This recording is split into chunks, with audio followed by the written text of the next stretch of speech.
हीराकुद उपर मुड़े जोर वर्षा होता लगी डेम रो वाटर लेवल बढ़ी चली है लगी डेम नु इहादे 18टा गेट खुला ही पाइन छड़ा होचे। इहादे हीराकुद के 2.58 लाख क्यूसेक पाइन पशुला बेल के 2.25 लाख क्यूसेक पाइन छड़ा होचे। Hirakud dam water level 628.23 foot रही। डैम वाटर लेवल 628 फुट भितर रखबार के ठीक कराही है लगी जरूरी हेले आर जहाँ गेट भी खुला जाई पारे। इहादे मुंडली ने 6.4 लाख क्यूसेक पाइन चलुछे।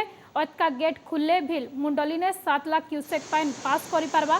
इथे लगी महानदी ने छोट नहीं हेले भी इतानु टिके अतका करिना बड़टे हे पारे। हेले इथे लगी तल एरिया ने बेसी क्षति नहीं हुए बोली आज का कहिछन स्पेशल रिलीफ कमिश्नर प्रदीप जेना। सियाडे लगातार वर्षा लगी राज्यर 21 जिल्लार 126 ब्लॉक प्रभावित होइछे। मोट 4334टा गाँ और 29टा पौरांचल प्रभावित होइछे। 21 लाख लोग प्रभावित होता बेल के 3839टा घर भांगी रुजी जाइछे। 1,30,000 हेक्टर जमी बर्बाद नेकरी अनुमान नु तथ्य मिलिथवार कहिछन एसआरसी।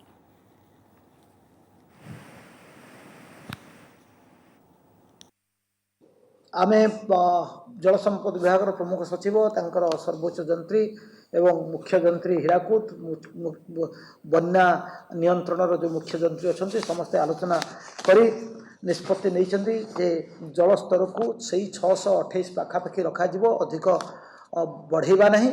तेणु ताकू आवश्यक पड़े से अनुसार अधिक गेट खोल वर्तमान मुंडली रे 6.4 लाख 6,40,000 घन फुट पानी प्रवाहित होची सेकंड प्रति एवं खैरमाल रे वर्तमान 4,70,000 क्यूसेक फ्लड फ्लो अच्छी। तेल नदी रे जलस्तर कमिबार लगी। तेणु ताकू आखिर रखी जल संपद विभाग आकलन होचे जे आमे अधिक गेट खोलिले भी मुंडुली ठारे जलस्तर को जल प्रवाह को 7 लाख क्यूसेक भितर रखा जाई परियो बा 7 लाख क्यूसेक रो सामान्य अधिक होई पारे। तेणु से ही धरणर गोटे लो मीडियम फ्लड पास करने जल संपद विभाग समस्त प्रकार प्रचेषा जारी रखी। आशा करुचु या द्वारा तलिया अंचल रे अति भीषण परिस्थिति सेमती किसी सृष्टि हब ना। जेहेतु ऊपर मुंडे बहुत वर्षा हो 18टा गेट खोला जाए कि एक्स्ट्रा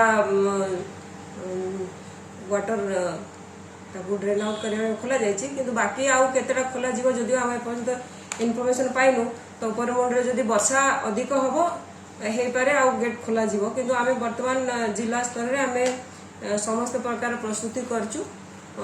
जदि आमर बेसी गेट खोला गले भी आम लो लाइंग एरिया रे जदि पानी पशिबो भी आम ताकू केमती हैंडल करूँ तापाई आम पूरा प्रस्तुत होइकी अच्छु।